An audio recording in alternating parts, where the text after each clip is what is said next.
La chaleur de juillet s'abattait sur le 16e arrondissement de Paris comme une chape de plomb. Même sous les hauts plafonds de la demeure Beaumont, l'air semblait épais et lourd. Le parfum des roses du jardin intérieur se mêlait à l'odeur âcre du produit d'entretien. Léonie, 27 ans, dans son uniforme gris délavé, se déplaçait silencieusement le long des couloirs de marbre, serpillière à la main, tête baissée. Son foulard, soigneusement noué malgré les longues heures de travail, collait à son front humide. De l'autre côté du salon, des éclats de rire résonnèrent. Entouré d'invités en costume sur mesure et robes étincelantes, Antoine Beaumont, magnate de l'immobilier parisien dans la mi-trentaine, se renversait dans un fauteuil de velours bordeaux. Son costume Armani, d'un bleu profond avec des boutons dorés, contrastait violemment avec la tenue modeste de Léonie. Son eau de Cologne, musquée et entêtante, se répandait dans l'air comme une présence dominatrice. « Hé, la femme de ménage !» lança-t-il sans même la regarder. « Assure-toi que la salle de réception brille. Nous attendons de vrais invités ce soir. » La pièce éclata de rire.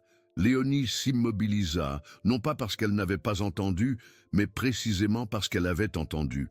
Ses mains serrèrent le manche de la serpillière plus fort. Elle ne dit rien, clignant lentement des yeux, laissant la brûlure se loger derrière ses paupières.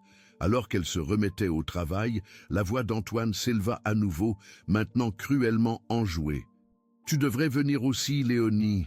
Notre thème caritatif cette année est « Les invités inattendus ». Nouveau rire. Quelqu'un prit une photo de sa silhouette voûtée. Elle ne répondit pas.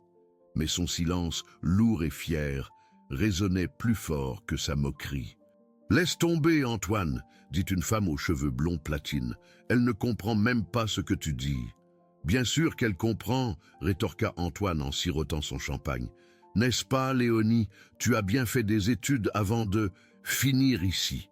Le regard de Léonie croisa brièvement celui d'Antoine.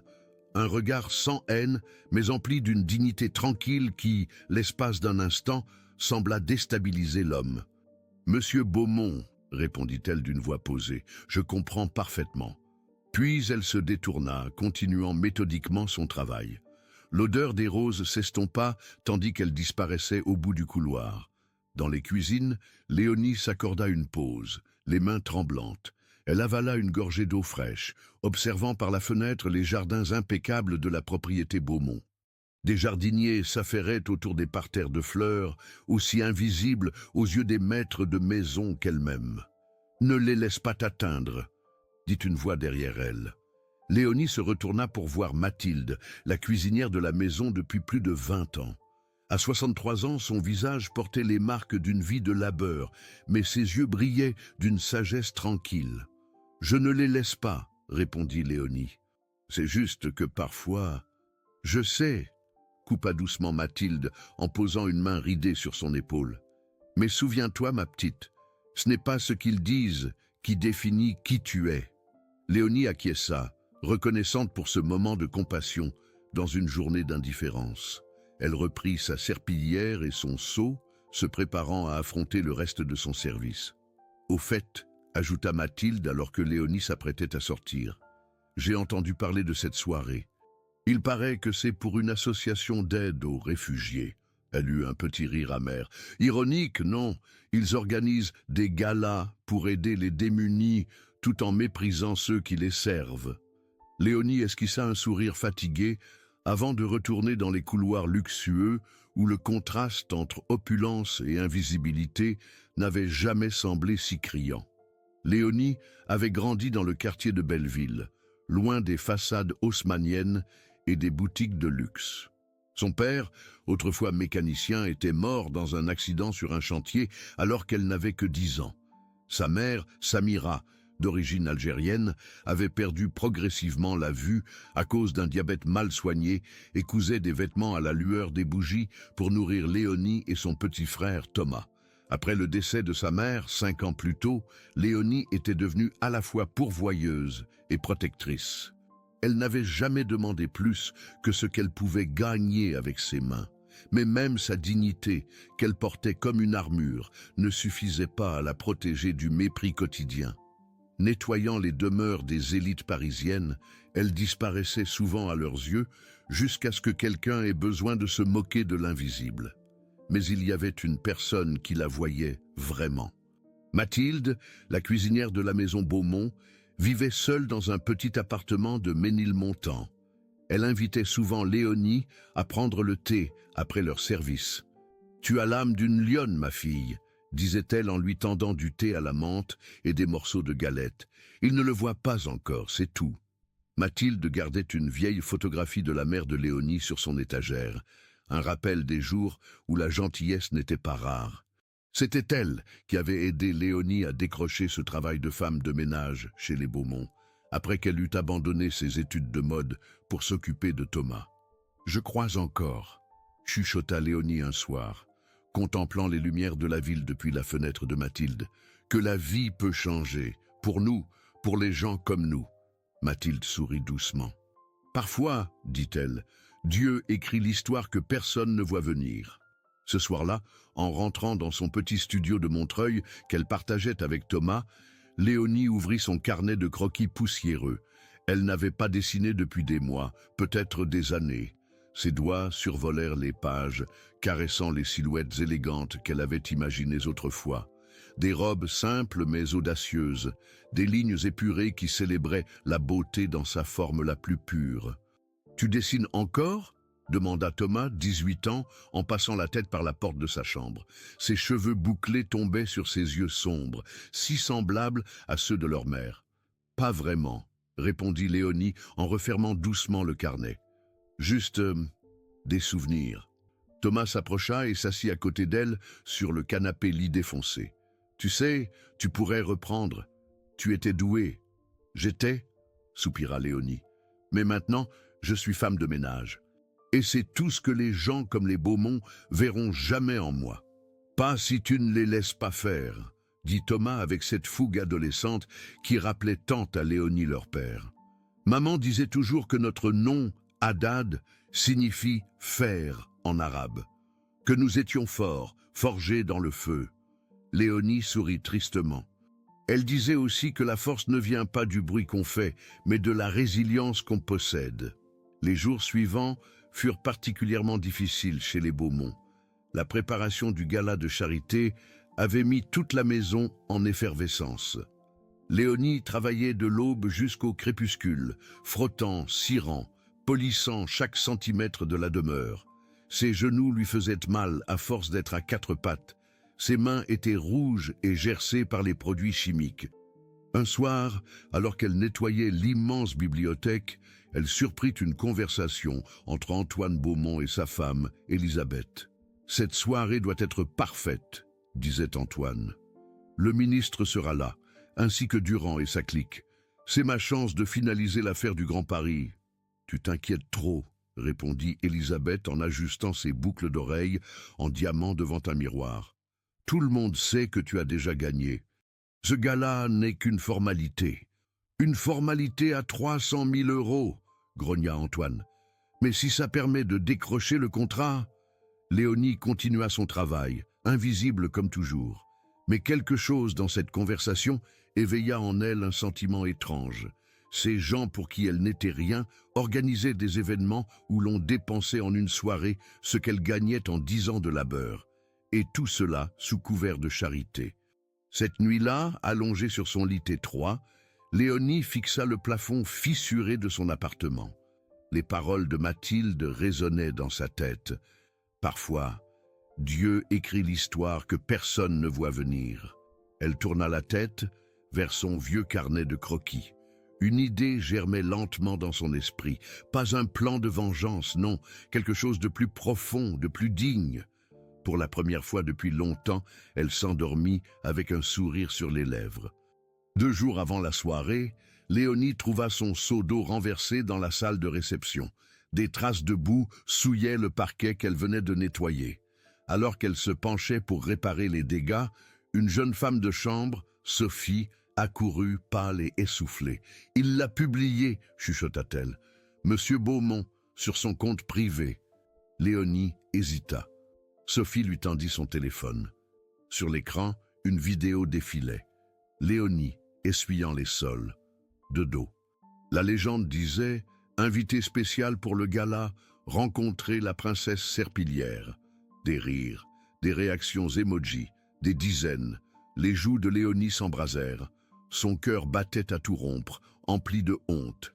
Mais pire encore était ce sentiment de trahison, non pas pour la moquerie elle-même, mais pour avoir cru, même un peu, que son invitation aurait pu signifier autre chose. « Je suis désolé », murmura Sophie les yeux baissés. Il l'a montré à tout le monde dans le salon. Ils riaient tous. Léonie rendit le téléphone à Sophie d'une main tremblante. « Merci de me l'avoir dit. » Elle s'enferma dans le placard à balai, la lumière vacillant au-dessus de sa tête.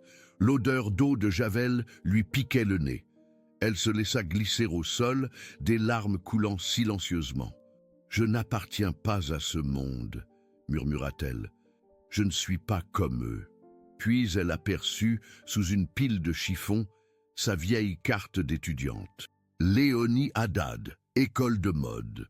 Une vie autrefois rêvée, presque oubliée. Elle ferma les yeux et la voix de Mathilde revint comme une prière. Parfois, Dieu écrit l'histoire que personne ne voit venir. Elle se releva lentement, respirant profondément. Quelque chose s'éveilla en elle. Pas de la rage, pas de la vengeance. Juste de la clarté. Demain, elle ne nettoierait pas. Demain, elle serait vue. En sortant du placard, elle tomba nez à nez avec Elisabeth Beaumont. « Qu'est-ce que tu fais là ?» demanda la maîtresse de maison, surprise de trouver la femme de ménage, les yeux rougis. « Je rangeais les produits, madame, » répondit Léonie, redressant les épaules. Elisabeth la dévisagea un instant, puis haussa les épaules. « Assure-toi que tout soit impeccable pour demain. Je ne tolérerai aucune imperfection. »« Bien sûr, madame. » Tandis qu'Elisabeth s'éloignait, Léonie resta immobile, contemplant son reflet fragmenté dans la vitre d'une armoire. Puis elle prit son téléphone et appela Mathilde. « J'ai besoin de ton aide, » dit-elle simplement. Ce soir-là, dans le petit appartement de Mathilde à Ménilmontant, 3 femmes étaient penchées sur une robe bleu nuit étalée sur la table de la cuisine. Mathilde, ses lunettes perchées sur le bout de son nez, cousait délicatement l'ourlet. Léonie ajustait les pinces à la taille. Et Jamila, la cousine de Mathilde, propriétaire d'une mercerie dans le 20e arrondissement, apportait les dernières touches au col. « Tu es sûr de vouloir faire ça ?» demanda Jamila, inquiète. « Tu pourrais perdre ton emploi. »« C'est un risque, » admit Léonie, passant doucement sa main sur le tissu soyeux. « Mais j'ai perdu quelque chose de bien plus précieux en me rendant invisible toutes ces années. »« Ta dignité, » murmura Mathilde, hochant la tête avec compréhension. « Exactement, » répondit Léonie, « et ça, je ne peux plus me permettre de le perdre. » Thomas, qui observait la scène depuis le canapé, se leva soudainement. « J'ai quelque chose pour toi, » dit-il en disparaissant dans la salle de bain. Il revint avec une petite boîte usée. « C'était ta maman, je l'ai gardée pour, je ne sais pas, un jour spécial, je suppose. » Léonie ouvrit la boîte avec précaution. À l'intérieur se trouvait un délicat pendentif en or, une simple croix ornée d'un petit saphir. Elle le portait pour les grandes occasions, expliqua Thomas, la voix légèrement étranglée. Je crois qu'elle aurait voulu que tu l'aies maintenant. Les yeux de Léonie s'emplirent de larmes alors qu'elle prenait le bijou entre ses doigts. Thomas, je ne sais pas quoi dire. Dis que tu leur montreras qui tu es vraiment, répondit-il avec un sourire farouche. Pas ce qu'ils pensent que tu es. La nuit passa en couture et préparatifs. Jamila coiffa Léonie, domptant ses boucles rebelles en un chignon élégant mais simple. Mathilde ajouta quelques points de couture au corsage, s'assurant que la robe épouserait parfaitement les formes de Léonie. À l'aube, la robe était prête. Bleu nuit, simple mais élégante, avec un col bateau et une ceinture fine qui soulignait la taille. Rien d'extravagant, rien de tapageur. Juste une élégance tranquille qui, dans sa retenue même, attirerait tous les regards. « Comment te sens-tu » demanda Mathilde, alors que Léonie contemplait son reflet dans le miroir piqué de la salle de bain. « Terrifiée » avoua Léonie avec un petit rire nerveux, mais aussi vivante, plus vivante que je ne l'ai été depuis des années. Mathilde prit les mains de Léonie dans les siennes. « Souviens-toi, ma petite, ce n'est pas la robe qui fait la femme. C'est la femme qui donne vie à la robe. » Léonie hocha la tête, le cœur battant. Dans quelques heures, elle entrerait dans l'arène des Beaumont, non pas comme une servante invisible, mais comme une femme entière, digne, visible. Et pour la première fois depuis longtemps, elle n'avait plus peur. Le soir du gala arriva. Des lumières dorées illuminaient toute la demeure Beaumont. Les lustres en cristal scintillaient comme des constellations. Les invités en robes brodées et costumes de grands couturiers dansaient sous les plafonds peints à la feuille d'or. Le parfum du riz au safran, des parfums luxueux et de la brise légère du jardin emplissaient l'air. « Elle a probablement cru que j'étais sérieux », riait Antoine en s'adressant à son ami Nicolas. « Imagine-la se pointer, la pauvre n'a même pas de vraies chaussures. » Puis la musique s'arrêta. Les têtes se tournèrent. En haut du grand escalier se tenait une femme en bleu nuit. Pas clinquante, pas extravagante, mais élégante dans son silence. La robe de Léonie, empruntée à la cousine de Mathilde et ajustée avec du fil ancien et de la patience, flottait doucement autour d'elle. Ses cheveux, coiffés en un chignon simple, encadraient son visage d'une fierté tranquille. Le pendentif en or brillait sur sa poitrine. Celui de sa mère, poli pour la première fois depuis des années. Antoine se figea, verre de champagne suspendu en l'air. Elle descendit les marches lentement, chaque pas résonnant comme un battement de cœur. Les conversations s'interrompirent. Plus de rire maintenant. « Je crois, dit-elle calmement à l'assemblée, que cette soirée avait pour thème les invités inattendus. » Des chuchotements, puis des applaudissements, d'abord timides, puis plus assurés. Dans la foule, Léonie reconnut les visages de ceux qui l'avaient ignorée pendant des années. La femme du banquier qui ne lui avait jamais dit bonjour. Le cousin d'Antoine qui laissait traîner ses cigares encore fumants sur les tables qu'elle venait de nettoyer. L'assistante d'Élisabeth qui lui parlait comme à une enfant. Tous la regardaient maintenant, comme s'ils la voyaient pour la première fois. « C'est la femme de ménage ?» entendit-elle quelqu'un chuchoter. « Impossible !» répondit une autre voix. « Elle est trop élégante !» compléta une troisième personne. Léonie avança dans la salle, la tête haute mais le cœur battant. Elle n'était pas venue pour humilier ou pour se venger. Elle était venue pour exister, pour être vue. Un homme d'un certain âge s'approcha d'elle, un verre à la main. « Mademoiselle, dit-il avec un accent légèrement étranger, permettez-moi de me présenter. Marcel Laurent, directeur artistique chez Vogue Paris. » Léonie inclina légèrement la tête. « Léonie Haddad. J'ai cru comprendre que vous êtes employée ici ?»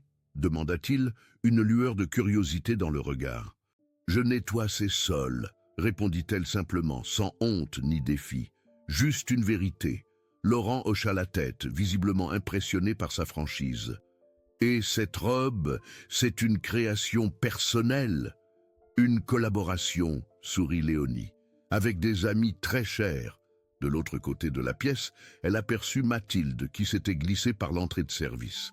La vieille cuisinière lui adressa un clin d'œil discret, ce qui donna à Léonie le courage de continuer. « Vous avez étudié la mode, n'est-ce pas ?» demanda Laurent, observant les détails de sa robe avec un œil expert. « Comment le savez-vous ? Les lignes, la structure, ce n'est pas un travail d'amateur. Il y a une vision derrière cette simplicité. » Léonie sentit une chaleur monter en elle, non pas celle de la honte cette fois, mais celle de la reconnaissance, de la validation. Élisabeth Beaumont s'approcha, visiblement décontenancée. « Je ne comprends pas, dit-elle, regardant alternativement Léonie et son mari qui observaient la scène de loin. « Que faites-vous ici, comme ça ?»« J'ai reçu une invitation, » répondit calmement Léonie, « de votre mari, pour les invités inattendus, n'est-ce pas ?» Le visage d'Élisabeth se décomposa en réalisant le piège dans lequel son mari s'était lui-même enfermé. Contester publiquement la présence de Léonie reviendrait à admettre la moquerie cruelle d'Antoine. « Bien sûr, » dit-elle finalement, le sourire figé. « Bienvenue au gala. » Laurent semblait fasciné par cet échange. « Vous avez une présence remarquable, mademoiselle Haddad, plus que la plupart des femmes ici. » Des murmures approbateurs commencèrent à s'élever autour d'eux.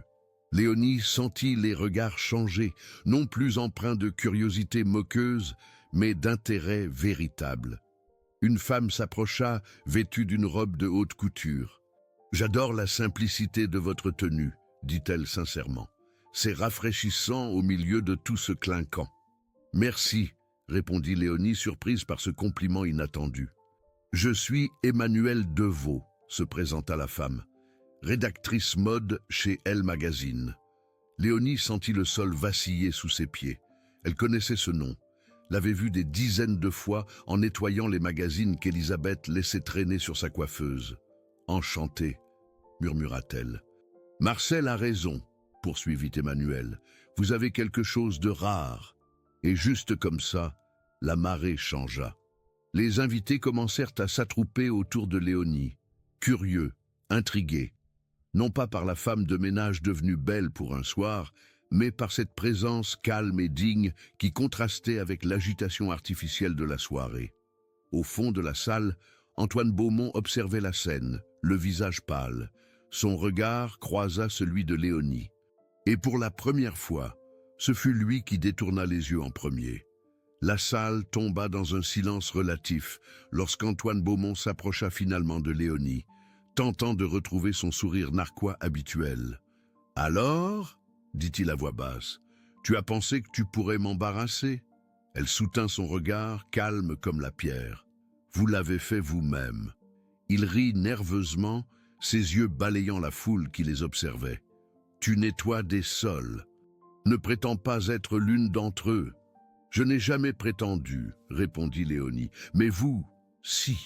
Vous avez prétendu que l'argent vous rendait noble. » Des hoquets de surprise. Quelqu'un filmait discrètement. Une autre personne s'avança. Marcel Laurent, le directeur artistique. « Monsieur Beaumont, dit-il froidement, je m'envole pour Milan demain.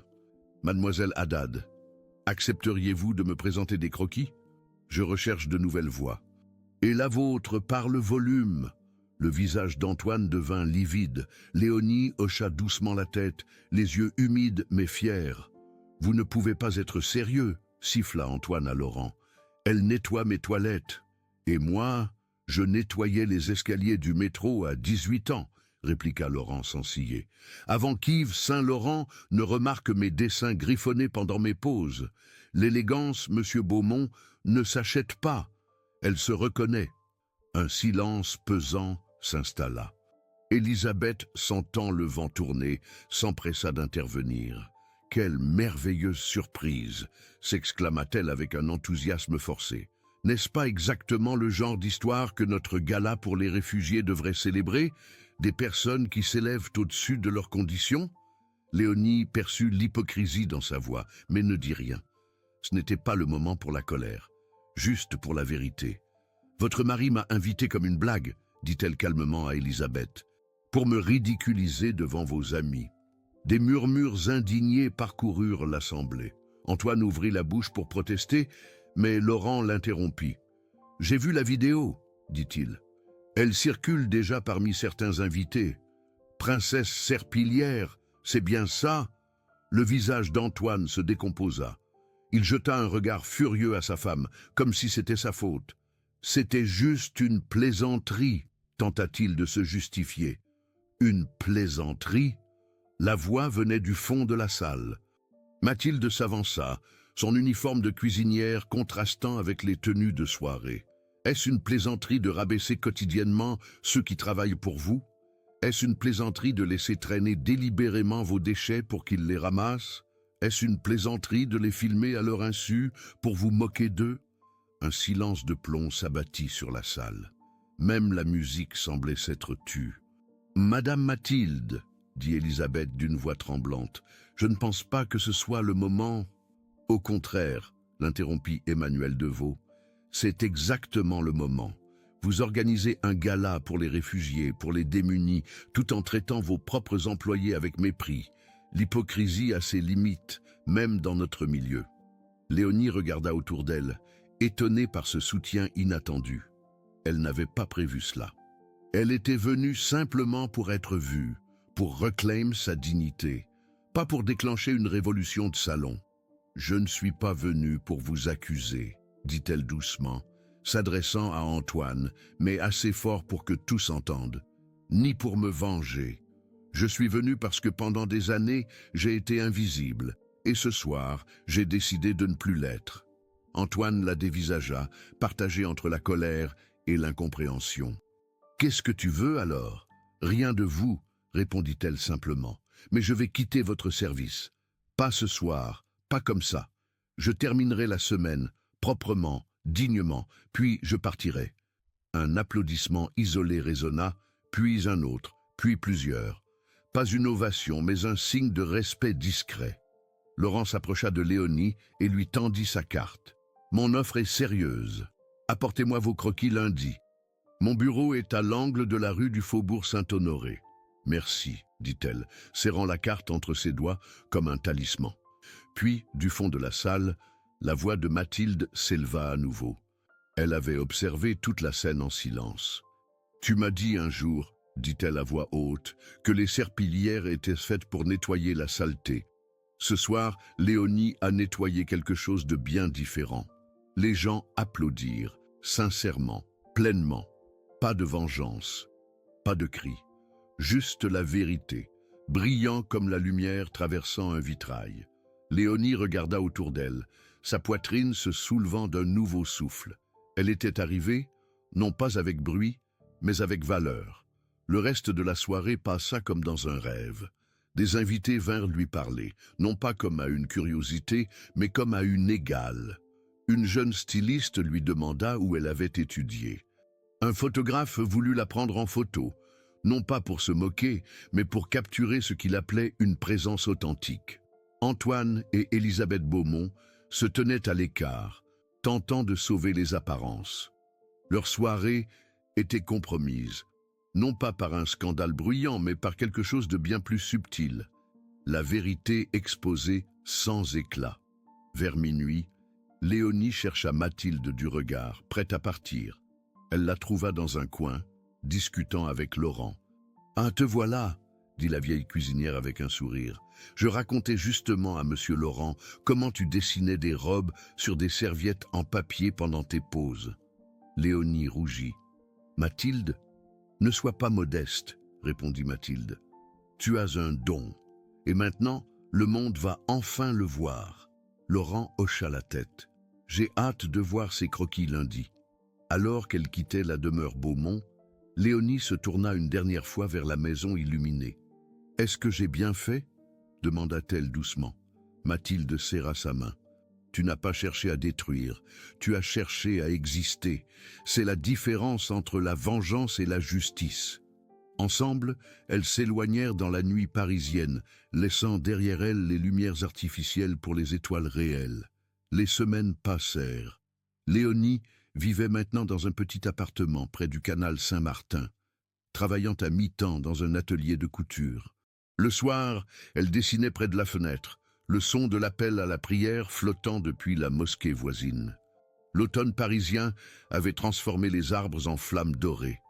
Les feuilles dansaient sur les pavés humides, tandis que Léonie rentrait chez elle, un portfolio sous le bras. 3 mois s'étaient écoulés depuis le gala des Beaumont, et sa vie avait changé d'une manière qu'elle n'aurait jamais osé imaginer. En poussant la porte de son appartement, elle trouva Thomas installé à la table, plongé dans ses livres de mathématiques. À 18 ans, il préparait son baccalauréat avec une détermination nouvelle. « Comment s'est passé ton rendez-vous » demanda-t-il, sans lever les yeux de ses équations. Léonie posa son portfolio et retira son manteau. « Bien, très bien même. Ils ont accepté 2 de mes modèles pour la collection printemps. » Thomas leva enfin la tête, un large sourire illuminant son visage. « Je savais qu'ils aimeraient. C'est la robe bleue ? » ?»« Oui, et aussi le tailleur pantalon, » répondit Léonie, en s'asseyant face à lui. « Ils ont dit que c'était, comment ont-ils dit déjà, élégamment subversif. » Thomas éclata de rire. « C'est tellement toi. » La sonnette retentit, interrompant leur conversation. Léonie se leva pour ouvrir la porte. C'était Mathilde, portant un sac en tissu qui embaumait la cannelle et les amandes. « J'ai apporté des macroutes, » annonça-t-elle en entrant, « et des nouvelles de l'ancien monde. » Depuis que Léonie avait quitté son emploi chez les Beaumont, Mathilde était restée leur informatrice, un lien avec ce passé si récent et pourtant si lointain. Il ne rit plus. dit-elle en s'installant à table, sortant les pâtisseries. Lui non plus. Léonie sourit. Il n'était pas l'ennemi. L'arrogance l'était. Elle se leva et sortit d'un tiroir un croquis, sa première collection, Dignité dans le silence. C'est magnifique, murmura Mathilde en caressant le papier. Ta mère serait si fière. Thomas se joignit à elle, serrant sa sœur dans ses bras. Il parle de toi sur les réseaux sociaux, dit-il excité. Il t'appelle la Cendrillon du canal Saint-Martin. Léonie éclata de rire. Si Cendrillon avait apporté ses propres chaussures et construit le château elle-même, peut-être. Mathilde posa sa main sur celle de Léonie. Ce qu'ils ont essayé d'enterrer, dit-elle doucement, était une graine. Léonie hocha la tête, les yeux brillants. Et maintenant elle pousse. Le lendemain matin, Léonie se rendit à son nouvel atelier. Un petit espace dans une ancienne imprimerie reconvertie qu'elle partageait avec deux autres créateurs émergents, Sofia, une styliste d'origine portugaise spécialisée dans le upcycling, et Vincent, un ancien avocat reconverti dans la création de vêtements non genrés. « J'ai une surprise !» annonça Sofia lorsque Léonie entra. Elle lui tendit une enveloppe. « Ça vient d'arriver. » Léonie l'ouvrit avec précaution. À l'intérieur, une invitation officielle. Festival des jeunes créateurs, Paris Fashion Week. « Comment ?» balbutia-t-elle. « Laurent ?» répondit Sofia avec un clin d'œil. « Il croit en toi, nous tous. » Vincent s'approcha tenant une tasse de café. « Tu as 3 semaines pour préparer 5 modèles. On t'aidera. » Léonie sentit des larmes monter. « Je ne sais pas quoi dire. »« Dis que tu es prête, » répondit simplement Sofia. Ce soir-là, dans son petit appartement, Léonie étala ses dessins sur le sol. 5 modèles à choisir, à perfectionner, à concrétiser. Sa collection Dignité dans le silence prenait forme. Des lignes épurées, des coupes précises, des détails subtils mais significatifs. Pas de clinquant, pas d'extravagance, juste une élégance authentique, celle qui vient de l'intérieur. Un message arriva sur son téléphone, un numéro inconnu. « J'ai vu votre nom dans le programme du festival. »« Félicitations !» À Beaumont. Léonie fixa l'écran un long moment, puis répondit simplement « Merci ». Pas de rancune, pas de triomphalisme, juste une reconnaissance tranquille de son parcours. 2 jours plus tard, alors qu'elle travaillait dans l'atelier, une visiteuse inattendue se présenta. Elisabeth Beaumont, sans son habituel maquillage parfait, habillée plus simplement qu'à l'ordinaire. « Je peux entrer ?» demanda-t-elle, hésitante. Léonie acquiesça, surprise. « Je suis venue... » Elisabeth chercha ses mots. « Je voulais vous dire que j'ai réfléchi à cette soirée, à tout ce qui s'est passé. » Léonie attendit, silencieuse. « Antoine et moi, nous nous sommes séparés, » continua Elisabeth. « Ce n'est pas à cause de vous, ou peut-être un peu. Cette soirée a révélé beaucoup de choses que je refusais de voir. Je suis désolée, » dit sincèrement Léonie. Elisabeth secoua la tête. « Ne le soyez pas. Parfois, on a besoin d'être bousculé pour se réveiller. » Elle regarda autour d'elle, admirant les tissus, les croquis. « Vous avez toujours eu ce talent ?»« Oui, » répondit simplement Léonie. « Mais il était enfoui sous la nécessité. »« Je comprends mieux maintenant, » murmura Elisabeth. Puis, après une hésitation, « Je dirige une fondation pour l'éducation des jeunes filles défavorisées. Nous cherchons des mentors, des femmes qui pourraient leur montrer qu'un autre chemin est possible. » Léonie la regarda, étonnée par cette proposition inattendue. « Je réfléchirai, » dit-elle finalement. Dehors, les étoiles scintillaient en silence. Le monde ne changeait pas du jour au lendemain, mais quelque chose de sacré s'était déplacé, en elle et autour d'elle. Même les invisibles portent une lumière que le monde est destiné à voir. Cette phrase, que sa mère lui répétait souvent, résonnait maintenant avec une nouvelle profondeur. Assise à sa table de travail, Léonie esquissa un nouveau modèle. Une robe simple mais puissante, comme une promesse tenue à soi-même. La graine avait germé, et sa floraison ne faisait que commencer.